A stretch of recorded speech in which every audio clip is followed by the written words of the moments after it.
La economía chilena anotó un crecimiento de 2,2% en octubre, según informó el Banco Central. El resultado del IMASEC superó el umbral del 2% anticipado por economistas y se debe al desempeño de servicios y también del comercio. Para conversar sobre este tema estamos en contacto con Carlos Budenich, miembro del Grupo de Política Monetaria y académico de la Facultad de Ciencias Económicas y Empresariales de la Universidad de los Andes. Gracias por estar en contacto con nosotros. Bienvenido y buenos días.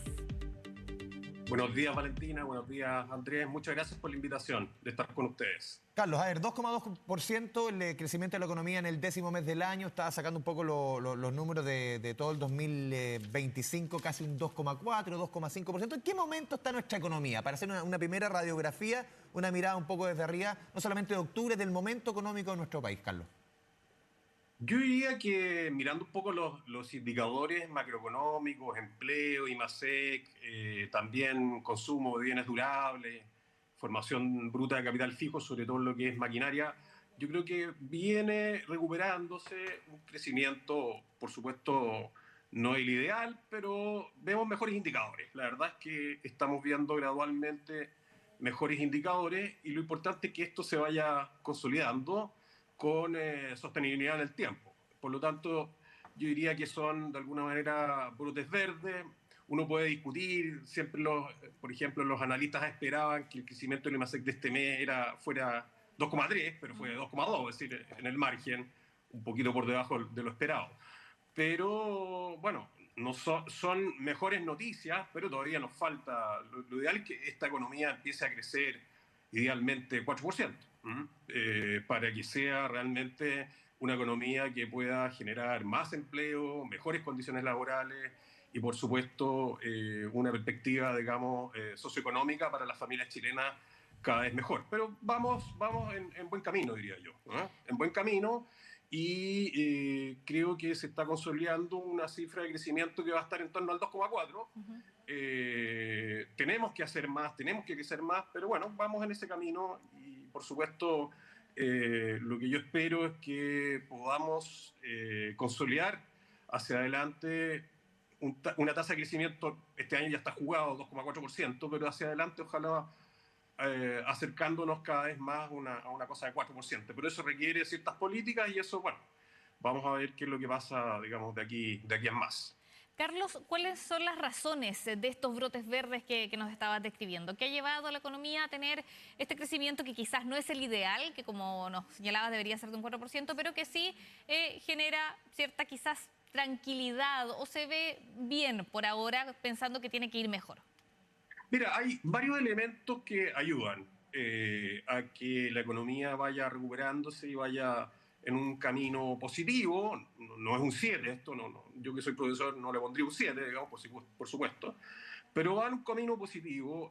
Tenemos varios indicadores, al menos de riesgo interno, que se han venido disipando, qué sé yo.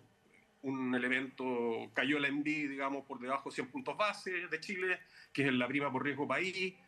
En promedio esa prima por riesgo es en torno a 140, 150 puntos base. Es decir, los inversionistas internacionales están viendo una economía menos riesgosa en Chile.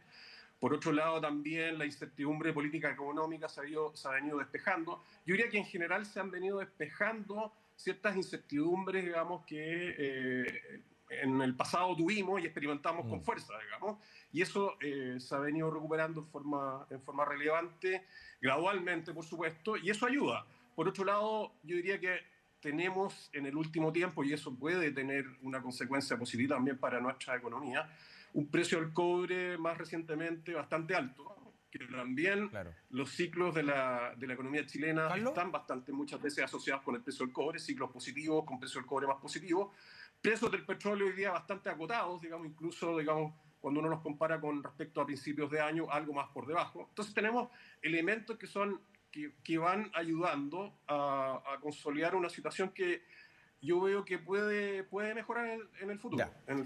Sí, Carlos, haciendo un poco el análisis, porque todo cruza en estos días con lo político, obviamente, estamos a puertas de una segunda vuelta presidencial y lo económico siempre ha estado, por lo menos en esta coyuntura, debajo de seguridad siempre está el tema económico, sobre todo concentrado en el empleo. A ver, esos discursos de que, claro, recojo un poco lo que, te escuchaba atentamente lo que tú decías, Y uno ha escuchado mucho, sobre todo en sectores de oposición, en todas las derechas, con mayor o menor matiz, esto de que Chile se cae a pedazos, esto de que la economía, si fuera una empresa, se está entregando prácticamente quebrada, sin un peso. ¿Es tan así? Es que, mira, Andrés, yo separaría realmente lo que pasa con la economía de lo que pasa con el sector fiscal. ¿Ya? Lo que es claro es que el sector fiscal en Chile está muy apretado en términos de recursos. Y eso no hay duda, hay varias, yo diría, evidencias, tanto por el lado de que el déficit fiscal en general en Chile, lo que se ha visto en los últimos años ha sido mayor de lo esperado, porque se han subestimado los cálculos de recaudación tributaria. Eso es un elemento que yo creo que no podemos negar. Ha venido creciendo la deuda interna del sector público con el tiempo. Y yo diría que lo que sin duda es necesario, y hay bastante, yo diría, acuerdo en la profesión, de que necesitamos volver a una situación fiscal más equilibrada. En ese sentido, yo recojo el punto, digamos, de muchos economistas que han dicho que es necesario consolidar la situación fiscal porque si seguimos en la senda que se ha venido observando, la deuda interna del sector público no es sostenible en el tiempo. Por lo tanto, yo creo que ahí hay un elemento y yo creo que se refiere más a ese punto. ¿Ah? Lo otro es que se han despejado también en general temas tributarios que se discutieron ¿Carlos? en varias oportunidades. Y yo diría que eso también ayuda a despejar ciertas incertidumbres que tuvimos en su momento. Claro, ¿Para qué decir sí. con el tema constitucional? Eso se Claro. despejó Sí.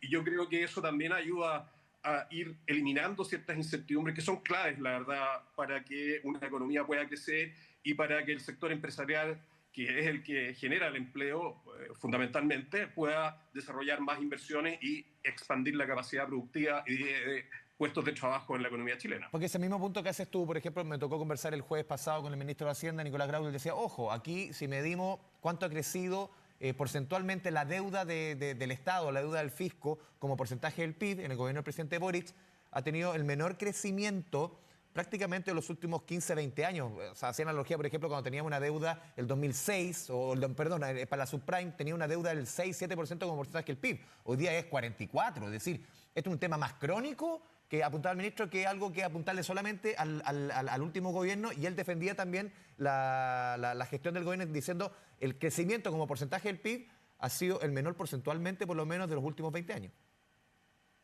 Mira, pienso que hay un efecto acumulativo y que a nivel, yo diría, de lo que necesita Chile, más allá de quién endeudó más o quién endeudó menos, qué gobierno fue el que fue más intensamente usuario de la deuda de financiamiento fiscal, digamos, por el lado de la deuda. A mí la que me preocupa es la verdad la tendencia acumulativa de generación de mayor deuda pública y eso requiere de enfrentarse. Ahora, me hubiera gustado que probablemente este gobierno lo hubiera enfrentado con más decisión.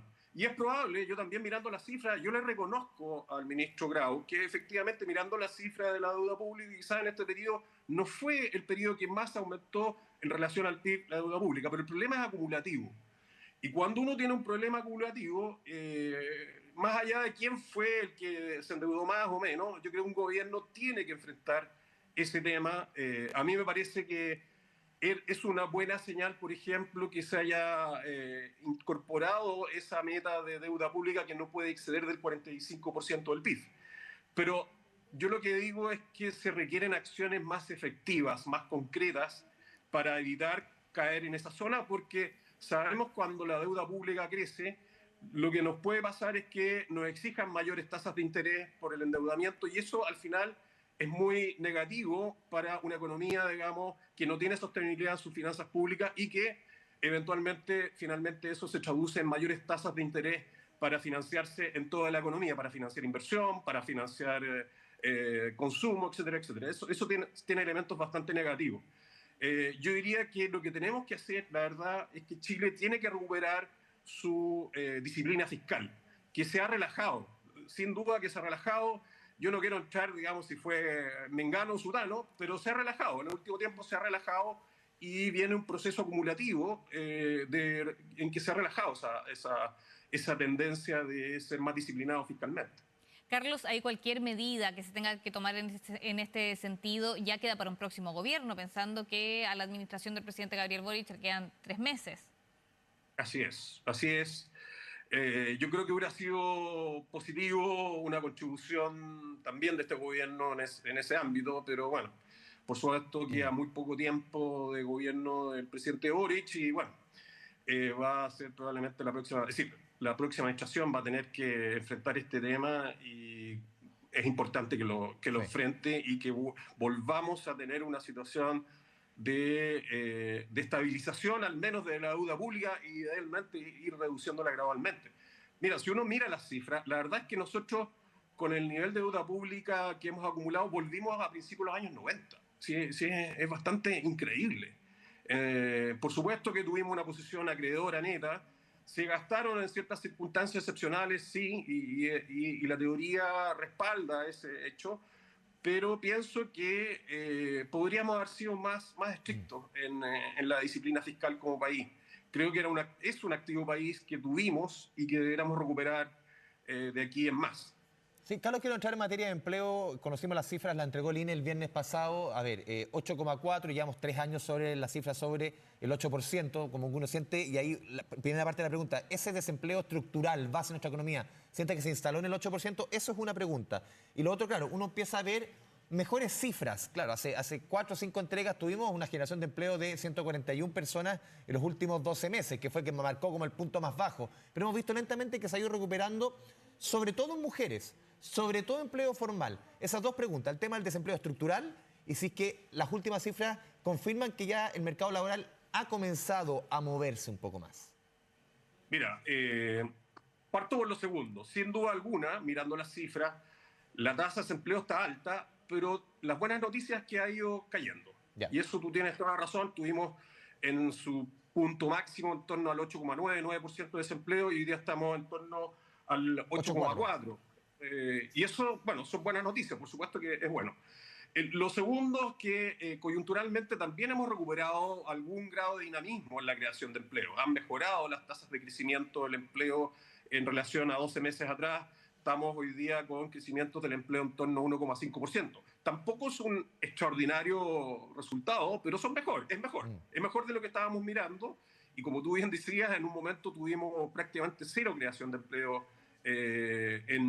cuando uno compara año contra año, digamos, hace 3 o 4 o 5 meses atrás, no recuerdo exactamente el mes. Pero eso yo diría que son buenas noticias y yo espero que eso siga, ¿cómo se llama?, consolidándose hacia una cosa positiva. Lo que yo veo es que por el lado más estructural, yo creo que Chile puede volver a tener tasas de desempleo más bajas. ¿Cómo se hace eso? Por supuesto, generando las condiciones para que los empresarios inviertan y puedan ampliar la capacidad productiva de bienes y servicios, porque con la inversión, por supuesto que viene la expansión de capacidad productiva requiere de empleo, requiere de más empleo, y he visto en algunos casos también propuestas de estimular la inversión, pero también estimular la contratación de empleo formal. Y eso yo creo que puede ser una política que puede perfectamente ayudar, digamos, a empujar un poquito más el crecimiento del empleo. Yo creo que en la medida que se recupere esta posibilidad de tener mayores incentivos a la inversión y mayores incentivos a la contratación, creo que eso puede ayudar bastante a generar mejores cifras del empleo. Ahí, sin duda alguna, creo que necesitamos una política económica que empuje hacia mayor inversión y hacia mayores incentivos al empleo. La verdad es que hay que recordar, y yo creo que coincido también con lo que en su oportunidad publicó el Banco Central, los costos laborales en la combinación de políticas que hemos tenido en el último tiempo, sin duda que aumentaron. Sobre Y todo eso las hace... MIPYME. ¿Ah? Sobre todo en las MIPYME, que ahí el efecto, uno ve el número, la cantidad de empleos formales destruidos en las MIPYME en los últimos meses ha sido considerable. No así en la mediana y sobre todo en la gran empresa, que esas han empujado el empleo formal. Así es, porque lo que pasa, Andrés y Valentina, es que la capacidad que tienen para pagar buenos sueldos las MIPYME no es la misma capacidad que tienen las grandes empresas. Y por lo tanto, todo el tema de mayores costos laborales, que ustedes saben por varias razones ha ocurrido, la reducción de la jornada, el aumento del salario mínimo, todo eso, a pesar de que puede haber buenas intenciones, la verdad es que de parte de los que, digamos, favorecieron este tipo de política, la verdad es que tiene un efecto en los costos laborales. Cuando los costos laborales suben demasiado, bueno, hay menos incentivo a contratar. Si eso es tan simple análisis microeconómico que es indudable que eso es lo que ocurre. Ahora, por supuesto que las empresas que no tienen tanta fortaleza financiera y económica son las MIPYMES y por lo tanto para ellas es más difícil, más dificultoso poder enfrentar esos mayores costos laborales. Bien, Carlos Budnevich, miembro del Grupo de Política Monetaria, académico de la Facultad de Ciencias Económicas y Empresariales de la Universidad de los Andes. Muchas gracias por esta conversación sobre el actual estado de la economía en nuestro país. Gracias, Carlos. Buen día. Muchas gracias a ustedes. Buenos días.